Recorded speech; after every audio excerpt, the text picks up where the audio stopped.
bravery and of huge courage. Not even a small problem with an aeroplane could keep him down.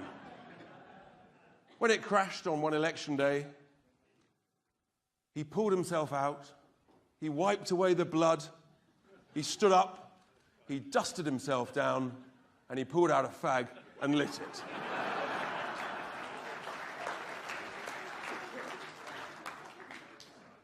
Don't think he's gone away, ladies and gentlemen. He's absolutely here. He is in full campaign mode. Before we welcome him to the stage, let's just remind ourselves of him in action. It sounds as if you smell betrayal in the air. For goodness sake, get rid of not just the worst Prime Minister I've ever seen, but perhaps the most dishonest one as well. I'm going to try and get the people to let their members of Parliament know they will not accept being betrayed. And I tell you what, if I have to do this again, next time, no more Mr. Nice Guy. We had a referendum. We voted for something. Our politicians should deliver this. We have made our minds up in the greatest democratic exercise in the history of this country. I trust the voice of the people more than the politicians. Please welcome to the stage Nigel Farage.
Just got back on the Eurostar from Brussels. One of my favourite cities in the world, and a place in which, of course, I am myself immensely popular. But it wasn't me last night that was being abused in Brussels, though I have been for much of the last 20 years. No, the abuse that was going on last night, the arrogance that was going on last night, the bullying that was going on last night, the thuggery that was going on last night was coming from unelected bureaucrats, people like Jean-Claude Juncker treating, and listen, I'm not a fan of Mrs. May.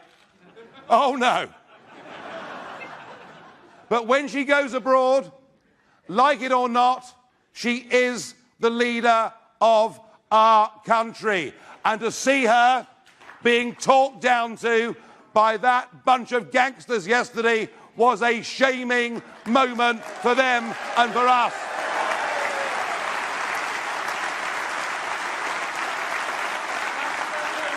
In fact,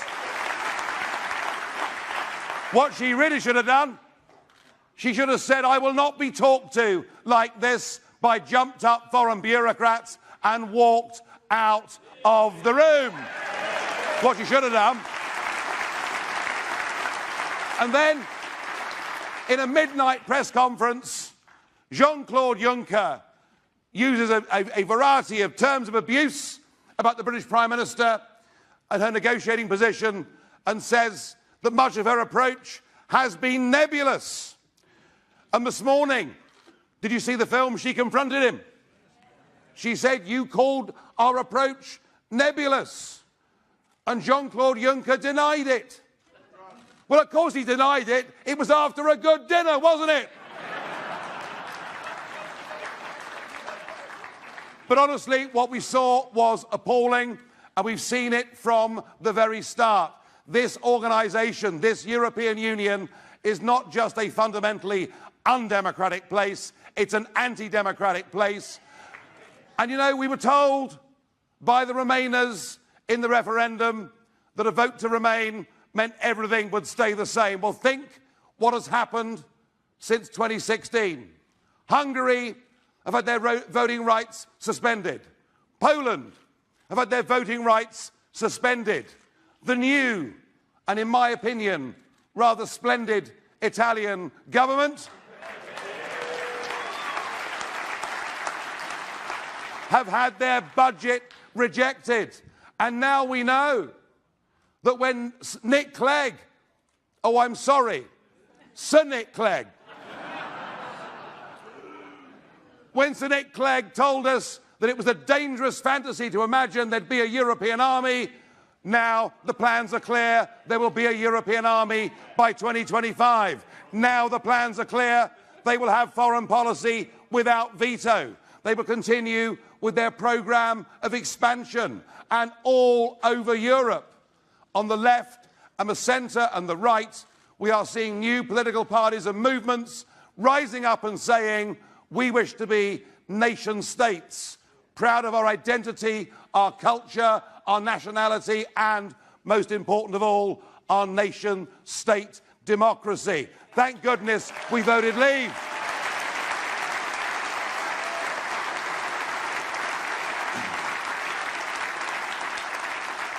But the problem is not all with the bureaucrats. Yes, they have power without accountability, but much of the problem, I'm afraid, lays not with the Remainers. Look, they never accepted the referendum result, did they? They've campaigned from day one, from June the 24th, Tony Blair. Yeah, he's our best asset, really, isn't he? Must admit, the one person I do respect on the other side is Michel Barnier.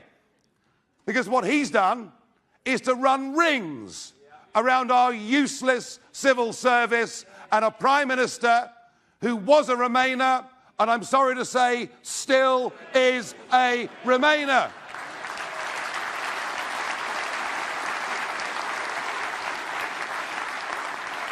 She has put together what is the worst deal in history. It isn't just the 39 billion. It isn't just the backstop that could leave us trapped inside the customs union. It's the commitment in many other areas, including security and military, that we will stay closely linked with all the institutions of the European Union. I first saw this with her Florence speech. Because remember, the Lancaster House speech was really rather good, wasn't it?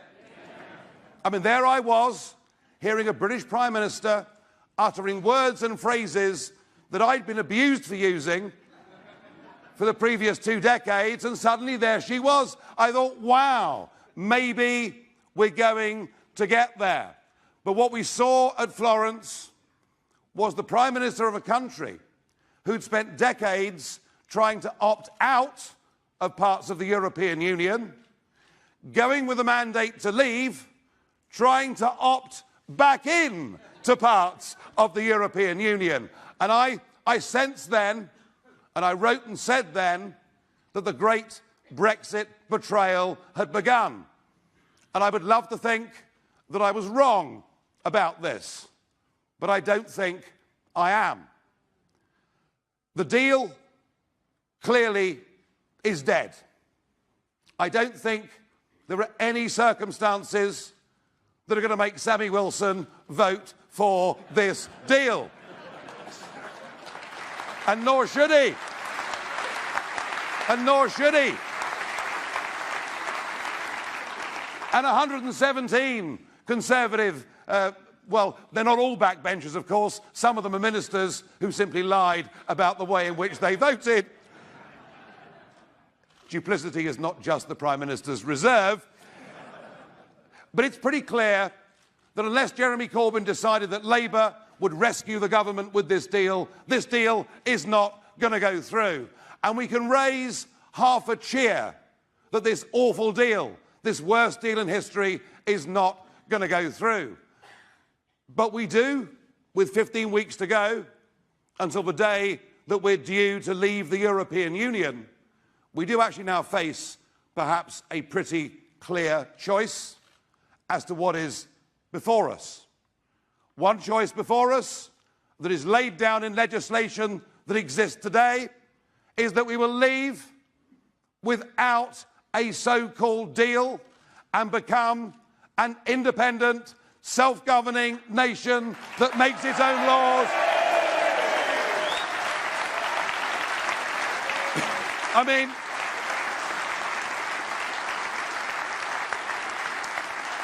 no deal, no problem. And I'm really bored with being told by people who've never had a proper job in their lives how much damage it will do to trade. None of them understand the great potential, the opportunity that we have to be freed of the Brussels bureaucracy, to set legislation for our own financial services industry, our own fishing industry. We can be in control of our lives, our destiny, and I tell you what, we'll do a damn sight better job than Mr. Juncker and the gang in Brussels.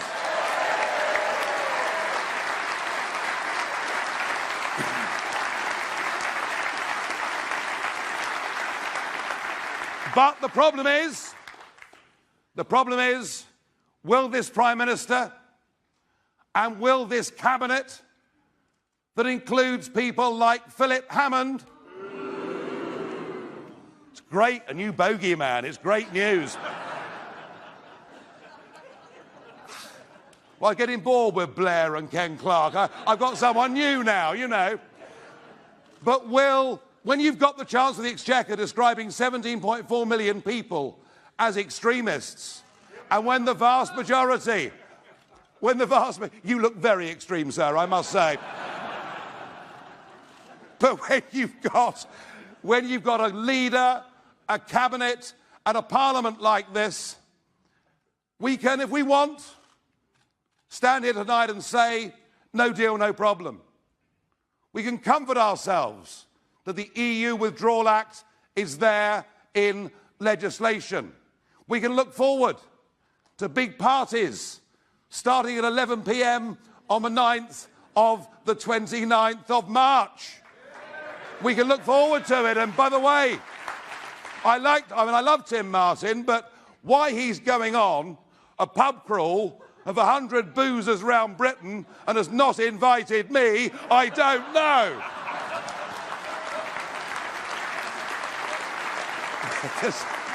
Tim, I'm up for it, mate. I'm up for it. We'll start this evening. And we can comfort ourselves with our rhetoric, with our knowledge and our belief in who we are and what we are, and to celebrate that greatest ever democratic exercise in the history of our nation will come to fruition in 15 weeks' time. But I'm afraid, folks, I don't quite see it like that. I don't think that the great Brexit betrayal is anywhere near finished. And I am now more fearful than I've been at any point in this process that, outrageous, monstrous though it is, we're going to finish up being sent back for a second referendum. And I can see the collusion that is going on between Monsieur Barnier and many of our British politicians and many of the multinational businesses, and what last night was all about, actually, why they were so rude to her, why they're now even saying that maybe Article 50 could not be extended. We just need to take the European Court judgment of outright rescinding it, is they know that is impossible for this country to accept. They have managed in the past to engineer second referendums in Denmark. They've done it twice in Ireland. And my message, folks, tonight, as much as I don't want a second referendum, it would be wrong of us here on a Leave Means Leave platform not to get ready, not to prepare for the worst case scenario. You know, we must not fail in our preparation. We really must not do that, because I fear they'll do this to us. Now, if I'm wrong, we've lost nothing. But this organisation, which I joined a few months ago, and which has held these events up and down the country, we've now got to move into a different gear. We've now got to start forming branches and active groups all over this country. We've got to be out there.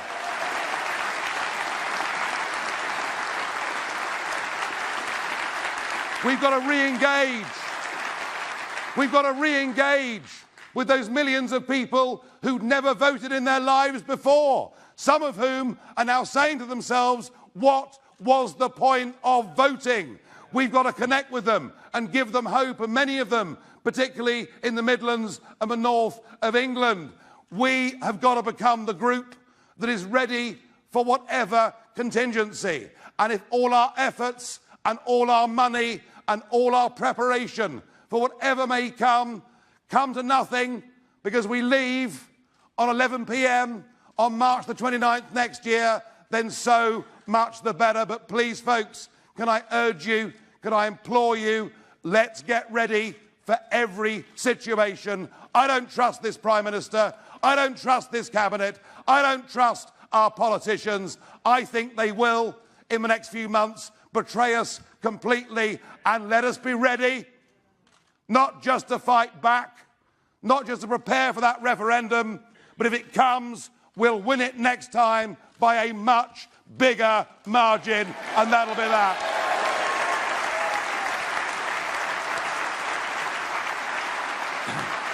All right, done my bit.